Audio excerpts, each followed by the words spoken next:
नमस्कार, आदाब। आप देख रहे हैं समय हिंदी टीवी उत्तर प्रदेश। इस वक्त हमारे साथ बिजनौर चेयरपर्सन पति शमशाद अंसारी साहब जुड़ चुके हैं। जैसा कि आप लोग जानते हैं कि कोरोना महामारी का दौर चल रहा है, जहां तहां हवाई तवाई मची है। अधिकतर जो जनप्रतिनिधि हैं वो अपने जो जिम्मेदारियां हैं उनसे भाग रहे हैं, लेकिन ऐसे वक्त में शमशाद साहब जो हैं पूरी दिलो जान से अपने क्षेत्र की आवाम की खिदमत में लगे हुए हैं। वो लगातार अपने ज़रिए से जितनी मदद जनता को पहुंचा सकते हैं वो पहुंचा रहे हैं। उन्हीं की ज़ुबानी हम कुछ जो उनके काम हैं वो सुनना चाहेंगे। शमशाद साहब, स्वागत है आपका बहुत बहुत। जिस तरीके से कोरोना महामारी का दौर चल रहा है और जो आंकड़े निकल के आ रहे हैं कोरोना के, तो कहीं ना कहीं चिंताजनक हैं। ऐसे समय में आप जो है अपनी जान जोखिम में डाल के बाहर निकल रहे हैं। जहां एक तरफ जनप्रतिनिधि गायब हैं, आप लगातार सैनिटाइजेशन करा रहे हैं खड़े होकर के, तो ये इतनी हिम्मत आप कहां से लाते हैं? सबसे पहले तो मैं आपका शुक्रिया अदा करना चाहता हूं कि आपने मुझे इस काबिल समझा कि अपने चैनल पर आपने मुझे बुलाया। और इस वक्त पूरे विश्व, पूरे देश के साथ साथ हमारा नगर बिजनौर भी भयंकर स्थिति में, कोरोना ने हमको पूरी तरीके से गिरफ्त में ले रखा है, पूरी तरीके से हमें चपेट में ले लिया है और अनगिनत मौतें हो चुकी हैं। हमने करीब अजीज रिश्तेदार भाई खो दिए हैं। जहाँ तक हिम्मत की बात है तो मुझे हिम्मत उनका दुख दर्द देख के आती है। जब मैं देखता हूँ किसी मजलूम की आवाज़ को सुनता हूँ कि इसकी इस चीज़ की ज़रूरत है, वो मेरी वजह से पूरी हो सकती है, तो मैं उस अल्लाह का, उस ईश्वर का, भगवान का शुक्रिया अदा करना चाहता हूँ कि उसने मुझे ज़रिया बनाया और उसने मुझे इस काबिल समझा कि मैं उनकी मदद कर सकूँ। जहाँ तक अपनी जान जोखिम में डालने का सवाल है, अगर मेरी जान जोखिम में डालने से मेरे किसी भाई की, मेरे किसी रिश्तेदार की, मेरे किसी दोस्त की या किसी भी मजहब, जाति, धर्म के लोगों की जान बच सकती है, तो मैं अपना आपको कुछ नहीं समझता।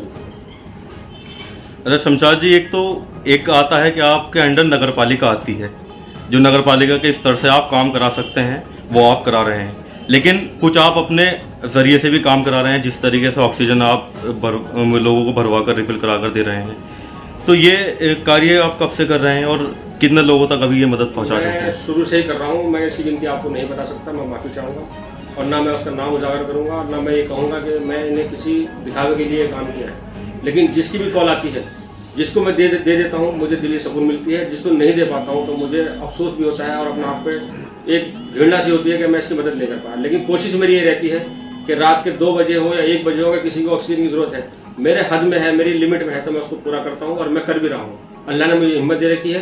मैं कहाँ से ला रहा हूँ, क्या कर रहा हूँ, ये मेरा अल्लाह जानता है और मैं जानता हूँ। लेकिन सबसे बड़ी दिक्कत यह है कि ऑक्सीजन नहीं मिल रही है। अगर ऑक्सीजन मिल रही होती तो मैं लाइन लगा के भी ऑक्सीजन बांटने का काम करता, लेकिन दिक्कत यह है कि ऑक्सीजन नहीं मिल रही है। जैसे अवेलेबल हो रही है उसको अवेलेबल करके ज़रूरतमंद तक पहुँचाया जा रहा है। शमशाद साहब, आप अपने जो क्षेत्र आता है नगर पालिका के अंदर जितनी सीमा आती है, आप उसके बाहर जाकर भी सैनिटाइज़र करा रहे हैं, तो कहीं ना कहीं इससे आपकी प्रशंसा तो होती है, कुछ लोग आपके मुखालफत में भी आ जाते हैं। जी, ये तो पूर्व में भी ये आपने सवाल किया था, पिछले साल भी मेरे साथ इशू बना था और इस बार भी बन रहा है। लेकिन मैं आपको ये बताना चाहता हूँ कि नगर पालिका परिषद बिजनौर के पास अपने 3 टैंकर निजी हैं जो मुस्तकिल हर महीने या 12 महीने वो रहते हैं। इसके अलावा मैंने 3 टैंकर प्राइवेट किराए पे ले रखे हैं। अगर रिक्वायरमेंट आसपास के गाँव में आती है तो वहाँ भी इंसान रहते हैं, वहाँ भी हमारे भाई रहते हैं। ग्राम प्रधान के पास वो सहूलियत मौजूद नहीं होती है जो नगर पालिका परिषद के पास वो स्तर हमारे पास मौजूद है। तो हम प्राइवेट कर्मचारी ले जाकर, प्राइवेट टैंकर ले जाकर वहाँ सैनिटाइज करा रहे हैं। उन लोगों को उस सैनिटाइज कराने से कितनी खुशी मिलती है, कितने लोग डर से निकलते हैं। अगर कुछ 2-4 लोग खाली भी होते हैं तो मैं इस बात से मुझे कोई फर्क नहीं पड़ता। अच्छा शमशाद जी, जो आपकी लोकप्रियता है ज़िले में, वो नंबर 1 पर, अगर मैं कहूँ तो इस वक्त नंबर 1 पर है।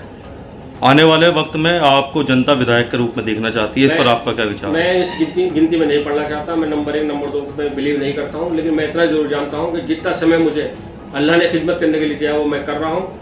और मैं आपको एक बात बताना चाहता हूँ, जहाँ कोई नहीं जा रहा है, जहाँ पर इमरजेंसी वार्ड में जहाँ चीख पुकार मचती है, मैं वहाँ भी खड़ा होकर लोगों की मदद करने का काम करता हूँ। मैं कोई वीडियो और वो फोटो मैं उसको वायरल नहीं करता हूँ, लेकिन मैं जब वहाँ जाता हूँ तो मुझे पता है कि मरीज मुझे देखकर किस तरीके से बेचारे उनका हौसला बढ़ता है और वो लगता है हाँ जी हमारा इलाज यहाँ सही से हो रहा है। कहीं ना कहीं दिक्कत आती है, सामान की कमी होती है, बेड की कमी होती है, उसको भी अवेलेबल कराने का मैं काम करता हूँ।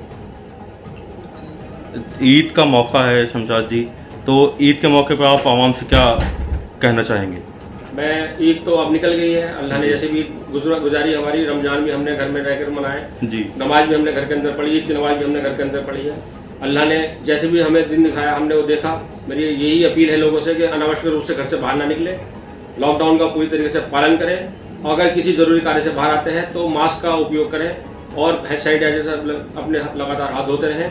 और मैं तो ये कहूँगा कि घर से बाहर बिल्कुल ना निकलें, क्योंकि ये जो लॉकडाउन है, लॉकडाउन लगाया इसलिए गया है, लोगों के तमाम कारोबार खत्म हो गए हैं, लोगों की तमाम ज़रूरत की चीज़ें बंद हो गई हैं। अगर ये लॉकडाउन का पालन नहीं होगा तो इस लॉकडाउन लगाने का कोई फ़ायदा नहीं है। कहीं ना कहीं इस लॉकडाउन से गरीब जो तबका था वो प्रभावित हुआ है, उनके कारोबार टूट गए हैं।